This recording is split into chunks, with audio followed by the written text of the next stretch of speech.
জীবনে কত সুন্নতের কথা শুনলাম, এই সুন্নতের কথা প্রথম। সেটা হলো কাইলুলা।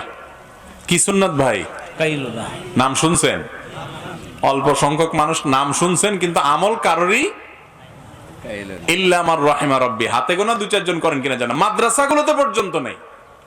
হেফজ মাদ্রাসাগুলোর যে লাইফস্টাইল, আমি অনেক হেফজখানাতে বলেছি ওস্তাদদেরকে যে আপনারা একটু সুন্নতটা যদি আপনারা জিন্দা না করেন দুনিয়াতে কে করবে? কাইলুলা হলো দুপুরে একটু রেস্ট করা, একটু আরাম করা। আপনি জোহর পড়লেন, খাওয়া দাওয়া করলেন, একটু আরাম করলেন, সেটা 10 মিনিটের জন্য হোক। এটা কত গুরুত্বপূর্ণ সুন্নাত, নবী সাল্লাল্লাহু আলাইহি ওয়াসাল্লাম ভাষাটা শুনেন। তিনি বলেছেন, কিলু ফাইন্নাশ শাইতানা লা ইয়াকিল।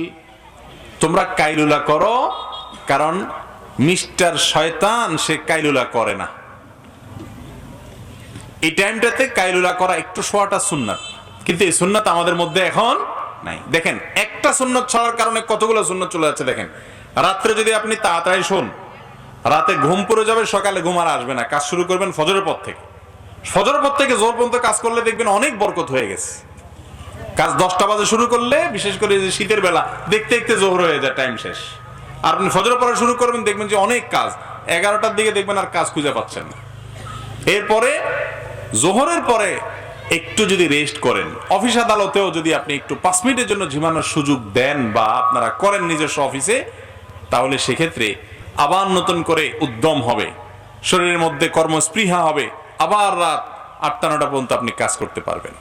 এই যে সুন্নাহ, দেখেন একটার কারণে আরেকটা ছুটে যাচ্ছে, একটা না কয়েকটা ছুটে যাচ্ছে। আল্লাহ তাআলা আমাদেরকে আমলের তৌফিক দান করুন।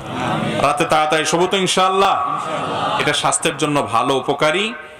এখন ডাক্তাররা বলতেছেন রাত 10টা থেকে 2টা, এই টাইমের ঘুমটা আমাদের বডিতে ইমিউনকে স্ট্রং